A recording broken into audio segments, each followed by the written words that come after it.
Jamhuri ya Muungano wa Tanzania, yako mafanikio ambayo tumeyapata kupitia masuala mbalimbali. Mfano, RITA tulizindua programu maalum ya utoaji wa vyeti kwa muda wa masaa 48. Wale watu ambao wanataka vyeti vya kuzaliwa kwa njia ya udanganyifu na wanadanganya wananchi kwamba wao ndo wanaoshughulika na masuala ya vyeti vya kuzaliwa, tumeshapeana maelekezo kupitia mkurugenzi mkuu wa RITA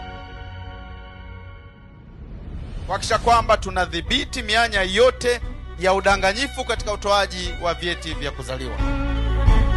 Mimi niwatoe mashaka wa Tanzania kwamba programu hii ya utoaji wa vyeti masaa 48 itakuwa ni endelevu na tutaendelea kuhakikisha kwamba Watanzania wanapata vyeti kwa wakati.